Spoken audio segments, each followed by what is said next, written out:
नमस्कार. डॉक्टर के कस्तुरीरंगन यांच्या अध्यक्षतेखाली नियुक्त झालेल्या नवीन शैक्षणिक धोरणाचा आपण टप्प्याटप्प्याने विचार करतो आहे. साधारणतः शैक्षणिक धोरणामध्ये पुढे काय काय बदल होणार आहेत याची जास्त चर्चा रंगत असते. साधारणतः जनमानसांना ते अपेक्षित असते की नवीन शैक्षणिक धोरणात नेमके काय बदल झालेले आहेत. या आयोगाचे एक वेगळं वैशिष्ट्य आपल्यासमोर मला सांगायचं आहे. आयोगाने नवीन बदलाच्या धोरणाच्या संदर्भात वेगवेगळ्या दिशा आपल्या सगळ्यांसमोर ठेवल्यात, परंतु त्याच्यासोबत आधीच्या आयोगांच्या ज्या चांगल्या योजना आहेत त्यांना ते समोर घेऊन जात आहेत. आणि अत्यंत महत्त्वाचा एक विषय जो आज मी तुमच्या समोर सांगणार आहे तो या आयोगाच्या केंद्रस्थानी आहे. तो विषय म्हणजे पायाभूत साक्षरता आणि संख्याज्ञान. आता पायाभूत साक्षरता आणि संख्याज्ञान नेमकं काय असा जर प्रश्न विचारला तर आपल्या साध्या सोप्या भाषेत आपल्याला असं म्हणता येईल, आणि सर्वजण आपण म्हणतो की आमच्या गावातल्या काही मुलांना किंवा आमच्या शाळेतल्या काही मुलांना 10वीत गेलं तरी काहीच येत नाही, 5वीत गेलं तरी काहीच येत नाही. हे काहीच न येणं म्हणजे पायाभूत साक्षरता आणि संख्याज्ञान प्राप्त न करणं आहे. नवीन शैक्षणिक धोरण या पायाभूत साक्षरतेच्या संदर्भात, संख्याज्ञानाच्या संदर्भात आपल्या समोर काही ध्येय धोरणं ठेवते आहे. हा विषय मला यासाठी महत्त्वाचा वाटला म्हणून यासाठी मी वेगळा विशेष असा शिक्षकांसाठी हा व्हिडिओ तयार केलेला आहे की आपण जे म्हणतोय की विद्यार्थ्यांना काही येत नाहीये, हे काही न येण्याचं जे भारतातलं चित्र आहे ते भारतातलं चित्र आहे तरी कसं हे आपल्या सगळ्यांच्या लक्षात आलं पाहिजे.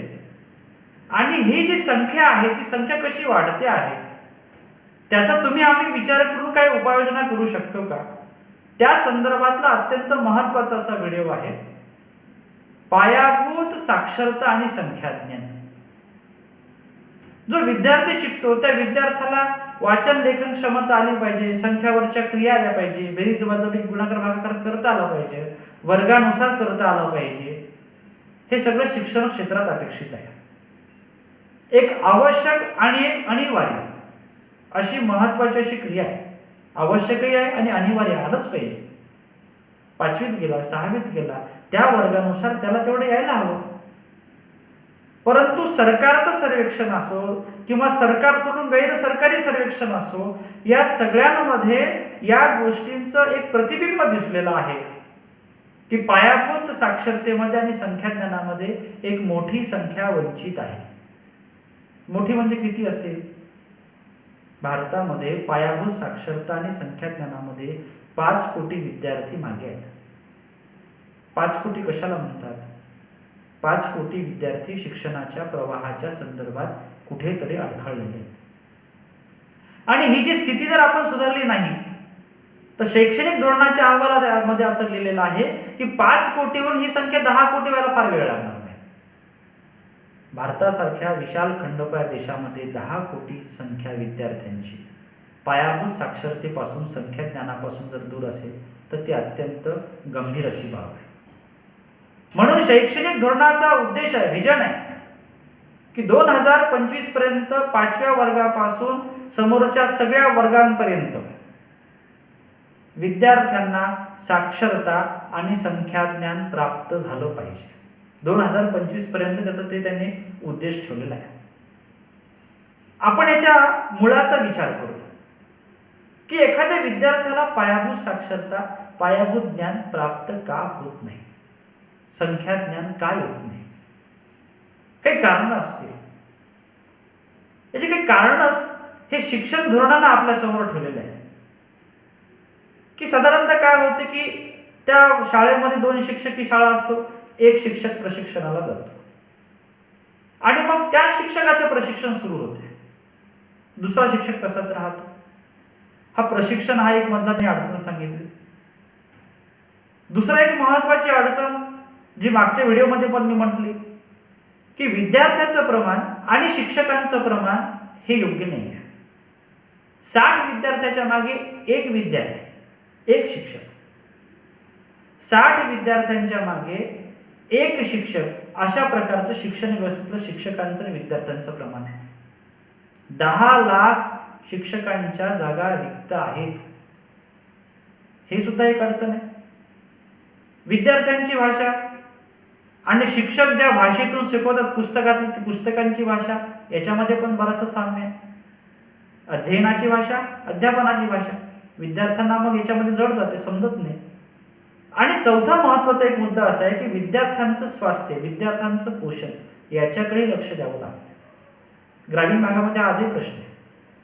मग विद्यार्थ्याचं स्वास्थ्य आहे, विद्यार्थ्याचं पोषण आहे, ते त्याचं परिपूर्ण होत नाही, त्याच्यामध्ये अभ्यासात लक्ष लागत नाही, अशा अनंत अडचणी आहेत. आणि म्हणून विद्यार्थी जो असतो तो विद्यार्थी अशा प्रकारच्या शिक्षणाच्या प्रवाहात टप्प्याटप्प्याने मागे पडायला सुरुवात होते. आणि हे अज्ञानाची जी सुरुवात आहे ती अशी हळूहळू सुरुवात होते. पहिलीपासून त्याची सुरुवात होते. पहिली ज्या त्याला क्षमता यायला पाहिजे होत्या, पहिले जे त्याच्या संकल्पना समजून पाहिजे त्याला यायला पाहिजे होत्या, त्या त्याला समजत नाही. मग पहिलीपासून सुरुवात होत होत जाते. आणि हे जे असं अज्ञान आहे हे आपल्या सगळ्यांसाठी अत्यंत घातक असं आहे. म्हणून याच्यावर काही उपाय जे आहेत ते उपाय सुचवलेले आहेत. पहिला उपाय असा आहे की मध्यान्ह भोजनाचा आता विस्तार होईल. पूर्व प्राथमिक आणि प्राथमिक विद्यार्थ्यांसाठी मध्यान्ह भोजनासोबत पौष्टिक नाश्ता सुद्धा देण्यात येणार आहे. हा नाश्ता देताना तो चांगल्या गुणवत्तेचा राहावा याचा सुद्धा विचार केला जाणार आहे. वाढत्या महागाईसोबत त्याच्या गुणवत्तेमध्ये काही परिणाम होऊ नये म्हणून वाढत्या महागाईसोबत त्याच्यामध्ये योग्य तो बदल केला जावा असं शैक्षणिक धोरणाने स्पष्टपणे म्हटलेलं आहे. विद्यार्थ्यांचं पोषण झालं पाहिजे, विद्यार्थ्यांचं स्वास्थ्य चांगलं राहिलं पाहिजे, म्हणजे तो पर्यायाने चांगला शिकेल, हा एक उद्देश त्यांनी ठेवला. दुसरं आहे की ही पायाभूत साक्षरता त्या विद्यार्थ्याला प्राप्त करून द्यायची आहे. मग याचं माध्यम काय? विद्यालय हे त्याचं माध्यम आहे. पहिली, दुसरी आणि तिसरी या वर्गासाठी त्या विद्यार्थ्याला समर्पित पद्धतीनं शिकवावं लागणार आहे. त्याला गणित आलं पाहिजे, त्याला वाचता आलं पाहिजे. पहिली, दुसरी, तिसरीसाठी समर्पित पद्धतीने. चौथी आणि पाचवी या वर्गासाठी त्याच्या जर या संकल्पना स्पष्ट होत नसेल तर शिक्षकाला अतिरिक्त तासिका घेऊन शिकवावं लागणार आहे. आणि याच्याशिवाय काही वेगवेगळे उपक्रम सुद्धा राबवावे लागतील. उदाहरणार्थ भाषा विषयाचा एखादा सप्ताह, गणित विषयाचा एखादा सप्ताह, अशा प्रकारचे सप्ताह सुद्धा राबवावे लागतील. तिसरा मुद्दा याच्यातला आहे की वर्कबुक सारख्या कार्यपुस्तिका आता विद्यार्थ्यांना दिल्या जातील. पायाभूत साक्षरतेसाठी, संख्याज्ञानासाठी या वर्कबुक सारख्या कार्यपुस्तिका आकर्षक असतील, अभ्यासाला उपयुक्त असतील, पुस्तकाच्या शिवाय मिळतील, म्हणजे त्या विद्यार्थ्यांना अधिकाधिक शिकावं हे यातून अपेक्षित आहे. शिक्षकाला या कामामध्ये मदत करण्यासाठी गावातला एखादा कार्यकर्ता असतो, गावातला एखादा समुदाय असतो, त्यांची मदत सुद्धा या निमित्ताने घेतली जाणार आहे. आणि जेव्हा विद्यार्थी पहिल्यांदाच पहिलीमध्ये येईल, पहिलीमध्ये आल्याबरोबर त्याच्या ज्ञानाची तपासणी केली जाईल. त्या विद्यार्थ्याजवळ नेमकं किती ज्ञान आहे, ते ज्ञान कशा प्रकारचं आहे, त्याला अजून किती ज्ञानाची आवश्यकता आहे, असं पहिलीमध्येच त्याची पहिल्यांदा टेस्ट केलं जाईल. ज्ञानाची टेस्ट राहील. म्हणजे टप्प्याटप्प्यानं त्याच्या ज्ञानामध्ये कुठं खंड पडू नये म्हणून त्याच्या तशा प्रकारच्या परीक्षा घेतल्या जातील. अशा प्रकारचा एक विचार हा पायाभूत साक्षरतेच्या संदर्भात आणि संख्या ज्ञानाच्या संदर्भात आलेला आहे. याच्यामध्ये अजून एक मुद्दा मला आपल्याला सांगायचा आहे, शाळाबाह्य विद्यार्थ्यांचा. या पायाभूत संख्याज्ञानाशी, पायाभूत साक्षरतेशी या शाळाबाह्य विद्यार्थ्यांचा थोडा संबंध येतो, म्हणून तो मी तुम्हाला सांगणार आहे. 2016-17चे UDAISचे काही आकडे शालेय शिक्षण धोरणांना आपल्या त्या एकूण कार्यपुस्तिकेत लिहिलेले आहेत. 2016-17 इयत्ता 1 ते 5 साठी 95.1% विद्यार्थी हे त्यांची नोंद झाली होती. 6 ते 8 ला 90% होते, 9वी 10वी ला 79% होते, 11वी 12वी ला 51% होते. आता विचार करा, 1 ते 5 साठी 95% विद्यार्थ्यांची नोंद होते, 11वी 12वी साठी 51% विद्यार्थ्यांची नोंद होते. इकडे 95, इकडे 51, 44% विद्यार्थी नेमके गेले कुठे? शिक्षणाच्या प्रवाहातून ते बाहेर झालेच ना, शाळा बाहेर झालेच ना. भले ते वेगवेगळ्या वर्षातले असो, परंतु 95% आणि 51% याचा ते विचार आपल्याला करावा लागेल. 2015 6 ते 18 या वर्ष वयोगटातले, म्हणजे 1 ते 12वी या वर्ष वयोगटातले 6 कोटी विद्यार्थी शाळाबाह्य होते. 6 कोटी कशाला म्हणतात? शाळाबाह्य. यासाठी नवीन शैक्षणिक धोरणाने एक उद्देश ठेवला की 2030 पर्यंत 3 ते 18, एक लक्षात घ्या, इथे 6 ते 18 म्हणलेलं नाहीये, 3 ते 18, 3 वर्ष पूर्ण झाल्यापासून सुरू, 3 ते 18 12वी पर्यंत 3 ते 18 वयोगटातल्या सर्व मुलांना निशुल्क आणि सक्तीचं गुणवत्तापूर्ण शिक्षण देणे हा त्यांचा उद्देश आहे. म्हणजे 6 ते 14 वर्ष वयोगटातल्या मुलांना जे आपण शिक्षण देत होतो सक्तीचं, त्याची व्याप्ती आता वाढली. 6च्या ऐवजीकडे 3 झाली आणि 14च्या ऐवजीकडे 18 झाली. म्हणजे प्रत्येक विद्यार्थी 12वी पर्यंत शिकेलच, 8वी पर्यंत नाही. आता 8वीत तो वेगळा भाग होता, आता 8वीच्या समोर गाडी जात आहे. प्रत्येक विद्यार्थी 12वी पर्यंत 3 ते 18 वर्ष वयोगटातील सर्व मुलांना निशुल्क आणि सक्तीचं आणि गुणवत्तापूर्ण शिक्षण देणं हा नवीन शैक्षणिक आयोगाचा उद्देश आहे. यासाठी त्यांनी काही उपाय सांगितलेले आहेत. 2030 पर्यंत इयत्ता 12वी पर्यंतच्या सगळ्या विद्यार्थ्यांची 100% पटनोंदणी करणे हे त्यांचं लक्ष्य आहे. आणि हे करताना त्यांना अशी अपेक्षा आहे की 9वी 12वीचे विद्यार्थी जर वाढले तर त्यासाठी अधिकच्या शाळा उभ्या कराव्या लागतील. पण आगामी काळामध्ये 9वी ते 12वीचे नवीन वर्ग, नवीन शाळा आवश्यकता असेल त्या ठिकाणी सुरू केल्या जाऊ शकतात. ज्या ठिकाणी परिवहन व्यवस्था नाही अशा ठिकाणी परिवहनाची, बसची, एसटीची व्यवस्था केली जाईल.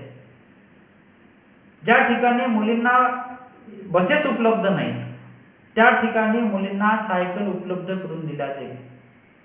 मुलींसाठी वसतिगृहाची वेगळी निर्मिती आगामी कालखंडात तयार केला जाईल. आणि हे वसतिगृह नवोदय विद्यालयाचे जसे वसतिगृह असतात त्या वसतिगृहाच्या धर्तीवर एकदम गुणवत्तापूर्ण वसतिगृहांची निर्मिती होणार आहे. मुलींना शिक्षण घेताना कोणती अडीअडचण येऊ नये, त्यांच्या सुरक्षेमध्ये बाधा येऊ नये, यासाठी मुलींसाठी विशेष अशा प्रकारचे कार्यक्रम आखण्यात येतील. त्यांना सुरक्षा उपलब्ध करून दिला जाईल. यासाठी सामाजिक कार्यकर्त्यांची किंवा पोलिसांची सुद्धा मदत घेतल्या जाईल. आणि राईट टू एज्युकेशन ऍक्ट RTचा आता विस्तार हा होणार आहे. पूर्वी 6 ते 14 वर्ष वयोगटातल्या मुलांसाठीचा तो विचार होता. आता 6 ते 18 किंवा त्याच्यापेक्षा 3 ते 18 या वर्ष वयोगटातल्या मुलांसाठी नवीन शैक्षणिक धोरणामध्ये बारीक जाणीवपूर्वक विचार केला जाणार आहे. प्रत्येक मूल शिक्षणाच्या प्रवाहात यावं, प्रत्येक मुलानं शिकावं, केवळ शिकावं नाही तर त्यानं शिक्षण व्यवस्थित रमावं आणि रमून त्याच्या व्यक्तिमत्वाचा विकास व्हावा. यासाठी नवीन शैक्षणिक धोरण आपल्याला एवढी मोठी सगळी व्यवस्था निर्माण करून देतोय. आपणही या व्यवस्थेचा एक भाग होऊ. आपणही नवीन शैक्षणिक व्यवस्थेसाठी आपलं अमूल्य असं मार्गदर्शन समाज व्यवस्थेमध्ये देण्याचा प्रयत्न करू. 5 कोटी 6 कोटी हे विद्यार्थी जे शाळा बाहेर राहत आहेत यांना शाळेत आणण्याचा प्रयत्न करू. जर आपण अशा प्रकारचा प्रयत्न केला तर नक्कीच शिक्षणाच्या दिशेनं टाकलेलं हे पाऊल जागतिकीकरणामध्ये आपला विद्यार्थी कसा सक्षमपणे उभा राहील यासाठी आपल्याला मार्गप्रद ठरेल. या निमित्तानं आपण सर्व या शिक्षण क्षेत्रात एक सामान्य कार्यकर्ता म्हणून शिक्षणामध्ये एक चांगलं कार्य करण्यासाठी, समाज व्यवस्थेचा विकास करण्यासाठी आणि एकही विद्यार्थी शाळा बाहेर राहू नये यासाठी प्रयत्न करण्यासाठी मार्गप्रद राहूया एवढीच अपेक्षा मी व्यक्त करतो. धन्यवाद. जय हिंद.